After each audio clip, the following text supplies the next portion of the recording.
Welcome to Monday through Friday Cellular Agriculture for a Pandemic-Free Future. My name is George Ortega. This is episode number 39. I'm recording it on Sunday, August 30th, 2020 at 9:26 a.m. Eastern Time. And I'd like to continue trying to present this information in the most positive way possible, rather than moving away from the punishment that apparently we're incurring by farming animals, by treating animals cruelty. Let's focus instead on how good we can feel and how safe a world we can create by transitioning from that system of growing our meat, fish, dairy, and eggs to cellular agriculture. So again, the idea is that if we spend, let's say, $50 billion starting in March of 2021, and that's just part of it. That allows our researchers to solve the problems that exist so that we can have these products in supermarkets potentially in 2 or 3 years. Just like we fast-tracked this vaccine, and a couple of vaccines are already out. I mean, they didn't go through stage 3 clinical trials, but nonetheless, I mean, just the process is being streamlined. It's being made as fast as possible. We can do this for cellular agriculture. And so it's reasonable to expect that perhaps in 3 years, we can have these products in supermarkets, but that's just part of it. The other part is, again, this would be a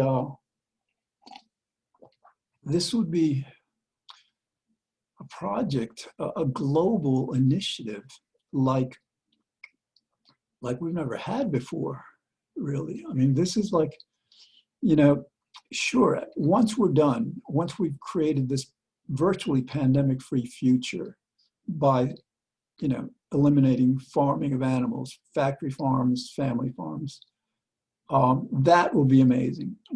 What we will have done will amaze us and will inspire us to do more, because more needs to be done on climate change and other kinds of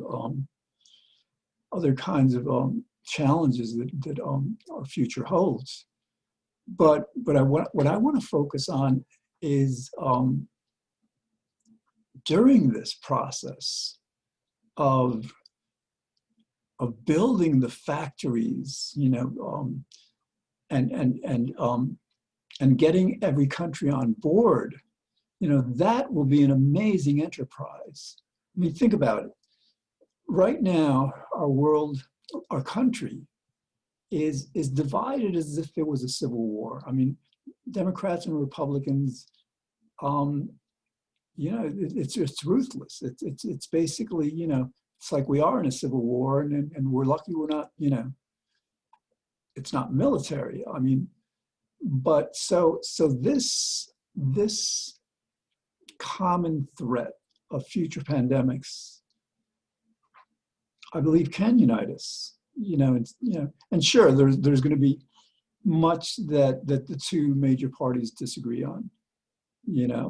But to have the two parties, do so much work on this, because it will require a lot of work. It will require convincing people. Not just a national conversation, but an international conversation that we have to get people to understand how important it is, how imperative it is to end the farming of animals, and how fortunate we are to have this new technology just created in 2013, just 7 years ago, that allows us to continue eating meat and fish and dairy and eggs in a way that that's not only far healthier for us, without the saturated fats and cholesterol, but will virtually prevent pandemics. that's, we will feel so good doing that. I mean, and the idea is like, right now there's so much acrimony between the two parties, I mean, and Trump, he just like, he feeds those flames. He just like incites, hatred and division and violence. And so this would be kind of like just an antidote to this terrible state our country's in right now because of him and his coarse, evil ways, really. And so we transition from this time where our leader just is so demeaning to himself and to our country, from that to a country that now understands that if we're going to get this done quickly, as we need to, we're going to have a lot of discourse, a lot of civil discourse, a lot of, of respect for people's views. Like, for example, like farmers, okay, there are going to be a lot of livestock farmers here in the United States that, yes, will be displaced. This has happened many times before in the history of our country. There used to be, before there were cars, there were many horses, and there was a whole industry. There were the blacksmiths, made horseshoes. There were the saddle makers. There was a whole industry related to horses, the feed mill. And again, when we transitioned to cars, they transitioned to other means of work. And so, yes, we have to do this for the farmers. And actually, since these farms are just huge conglomerates, Cargill and Tyson and just these giant corporations, we're really talking about, getting jobs for the workers, who are doing the work in the feedlots, in the slaughterhouses, and the farms. And so, yes, it's imperative that we don't want them to be unemployed. I mean, so we'll create jobs, and we need to create so many jobs anyhow to deal with climate change effectively as best we can. So that'll be a great part of it. I mean, like, it's not like there are going to be major losers in this. And even with the giant corporations, there's nothing preventing them from transitioning, from investing in building these new factories, not just in this country, but throughout the world. So think of how good it will feel to do this. Think of how, we would be having a national dialogue here, explaining to everyone that this is kind of like, if you want to get into science fiction, this is kind of like the Martians coming. Imagine some science fiction film where, like, we're invaded by aliens, and an Earth, a global population who's been at war with each other, who just like is fighting for this or whatever, unites against its common enemy. This is the kind of scenario we're describing, where we come together, all of us. We basically put aside our differences, for the sake of this goal that benefits everyone, that must involve everyone. Again, the other part of this is, it's not just the rich countries that need to do this. Every country in the world, regardless of how poor they are, needs to end the farming of animals.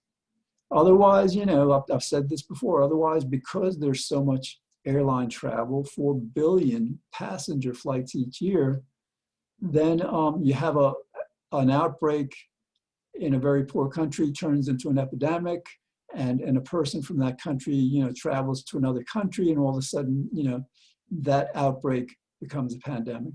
So again, this is something that would involve every country in the world, and we're lucky that we have the United Nations, because the United Nations is already structured, already set up to facilitate this kind of effort, this kind of collaboration. Imagine how that will feel, to be doing something so grand, you know, that requires so much cooperation. And again, it's something that we don't really have a choice about. Let me just, you know, spend a little time with this. These pandemics, as I showed you recently, are getting more and more frequent. You know, again, because of a larger population, more airline travel, more deforestation. There are various reasons, but these pandemics are getting more prevalent. We're having more of them, many more of them per decade than in the past. And there is no other way to be safe from pandemics but to make this transition. You know, that's the reality. I mean, ultimately, eventually, in 10, 20, 30, 40 years, not anytime soon, we will have vaccines, hopefully, that are universal, that will apply to let's say, this coronavirus, and will apply to it even if it mutates, becomes different, because that's what these viruses do. You know, we develop a vaccine, you know, and all of a sudden the vaccine is no longer effective because the virus will have mutated. The same thing's happening with bacteria. Our antibiotics are becoming less effective. So again, that's the key understanding we have to keep in mind. There is no other way to be safe from pandemics than ending the farming of animals. You know, and that you know, that's the major industry that needs to end. I think would probably be wise to end other, like certain kinds of zoos where, you know, any situation, even laboratory experiments that are often not necessary anymore because of our technology. Anytime you have humans in contact with either domesticated or wild animals, you know, and wild animals sometimes have access to these, that, you know, there's a risk, you know, that's not a safe kind of environment. So, and again, you know, you don't want to ignore the religious moral component of this. You know, the idea is that, for example, there may be a way to keep, let's say, monkeys and rodents, you know, in cages, in zoos, in such a way that they don't have access, that you know, a bat can't infect them, or that, you know, they're relatively sanitary conditions. So those circumstances may not create a pandemic. But, you know, again, you have to understand that this is, you know, I'm talking to the 80 or 90% of you here in the United States who believe in God or higher power. You have to understand that, you know, to the extent that we're cruel, that we imprison these animals, you know, we imprison their offspring and their offspring, and just, it's mind-numbingly cruel and archaic. And it's something that we should end. So, you know, our world stops being so cruel, understands, just like we understood that slavery was an abominable institution, that slavery should never have existed to begin with. We now understand that this farming of animals, because it's so cruel, and I've gone through this before, the way they treat the animals. You know, chicks, they get their beaks cut off without anesthesia, and their beaks have nerve endings there that are very sensitive. They're extremely sensitive because their beaks are used, you know, that's how they navigate their world. Pigs, you know, get their tails clipped off. You know, I don't know if they're still branding cows, but they've done that for decades, you know, without anesthesia. It's horrible. That's just part of it. Then, you know, it's the way they're kept for month after month. Pigs, you know, in stalls so small they can't turn around. I mean, literally. And then there's some states like California that's banned that, and then European countries that have banned these gestation crates. So, you know, these pigs have maybe a few feet to walk in either direction, but that's insanely cruel also. So again, from a practical perspective, we absolutely have to transition from the farming of animals, and also from a religious perspective, because it is so cruel. And also, like, you know, apply this to ideally to zoos and laboratories, so that we're not mistreating animals anywhere anymore. That, you know, sometimes we are not so kind to ourselves and each other. There's a lot of poor people on the planet. Close to 10 million children under 5 die every year from largely preventable poverty-related causes. You know, this lack of medicine, lack of proper nutrition, lack of clean water, and see, if we see this optimistically, we can see that by tackling this cruelty of animals, in the process of doing that, we are awakening our appreciation of life. We're sanctifying life. We're expressing our knowledge that life is sacred and valuable, and that it's not just about life, it's about, you know, a good life, that we all deserve good lives. And so as we move to end this farming, and do it swiftly, you know, again, starting in March, investing $50 billion, literally, not over 5-10 years, $50 billion that gets, you know, channeled to the researchers, to building the factories, to the engineers, to the biologists, the chemists, this industry.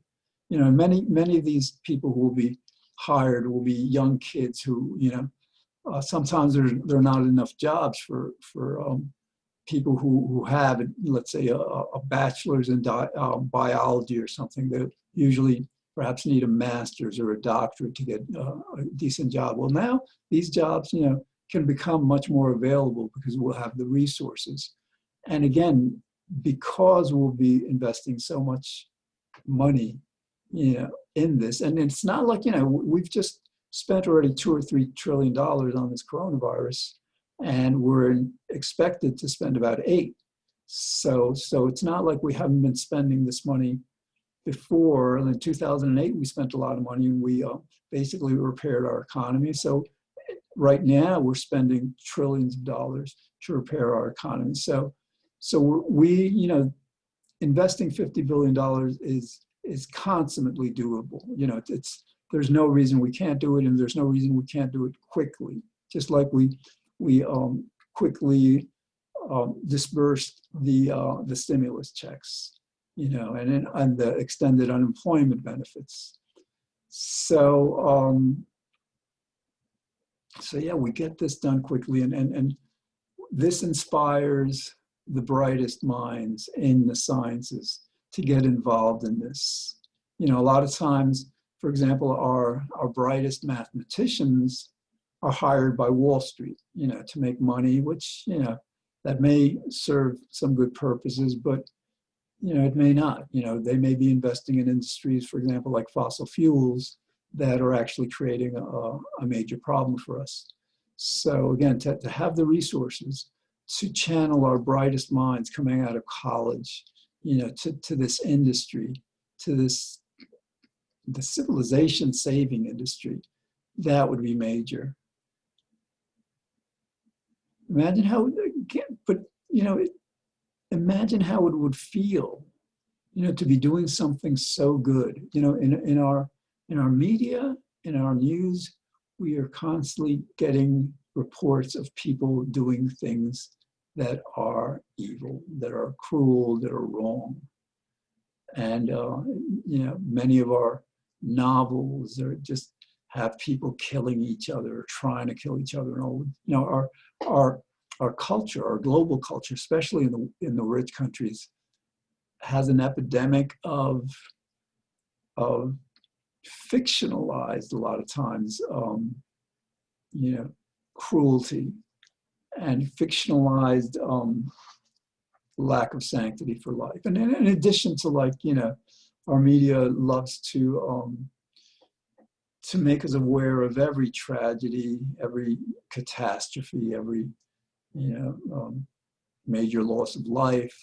I mean, it's kind of, but, we don't, our mindset is so skewed toward that, and this is wrong. This is wrong because, like, yes, these things are happening, and yes, we need to address them, just like we need to address this pandemic. But so much good happens throughout the world every day. So many people are doing so much good, and that, gets left out. And so this project, this way of collaborating, the entire world to do this good, I think has to just awaken our better natures, our consciences. This has to just put us in touch with what's most important, our civilization. I mean, again, this episode and hopefully future ones are going to be more and more about, what a wonderful world we can create by ending this farming.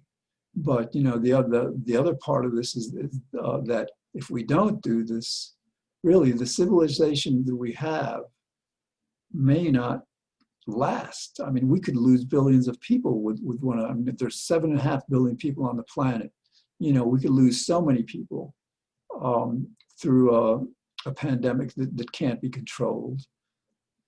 And this isn't just speculation. According to Dr. Michael Greger, the CDC is citing this new virus H7N2 or something. I forget what designation it has.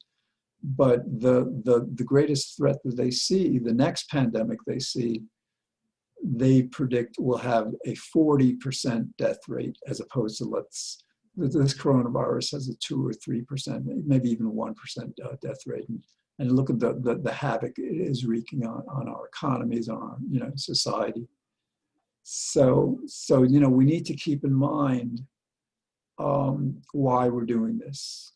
That we're giving our children and grandchildren and great grandchildren the kind of life we were given. A vibrant economy. A world where year after year, we're making progress with poverty. There's no reason to expect that by 2040, for example, or even 2030, we can eliminate poverty on the planet. And this could be part of it. For example, in a lot of these very poor countries, they don't have the economies, they don't have the infrastructure, they don't have the factories. Well, in order to create these foods all over the world, now they can have them. They don't have to import these foods from other countries. Some countries, for example, have to import most of their meat and dairy because they don't have the land to grow it. They're relying on other countries, foreign countries, for their basic needs. This would create a system where every country in the world is growing their own meat, fish, and dairy, and because of that, is overcoming the nutrition problems that plague so many of them.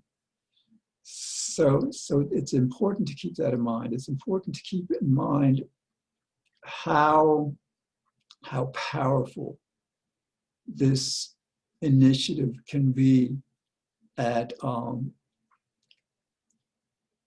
developing our world. There's certainly there some of us, our countries are, we're highly developed, the United States, but some of them are just like, they're extremely poor, especially in Africa. And this could be the way, perhaps the beginning, or perhaps it could, solve so much of what needs to be done. This could be a way of getting those countries to develop, to just industrialize.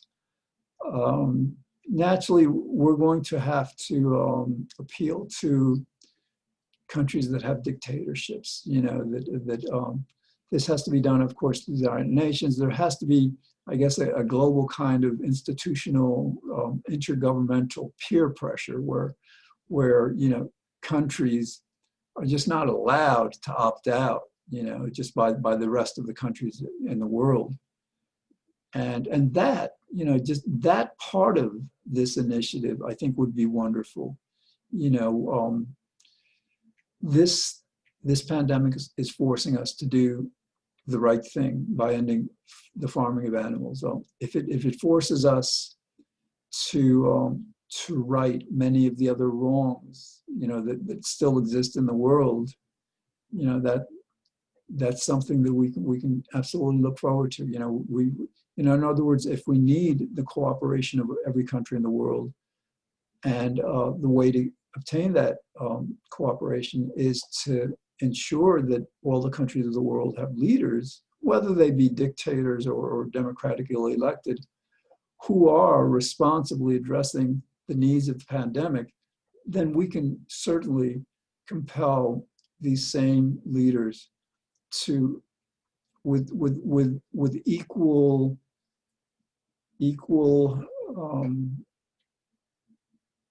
importance, equal sincerity, and equal dedication, address the other problems, economic development, education, resource problems of the developing countries, the underdeveloped countries.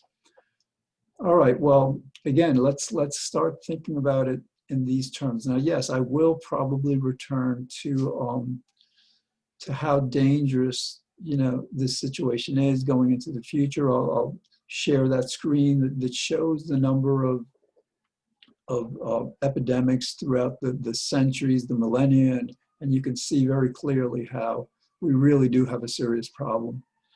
All right, well, got about a minute left.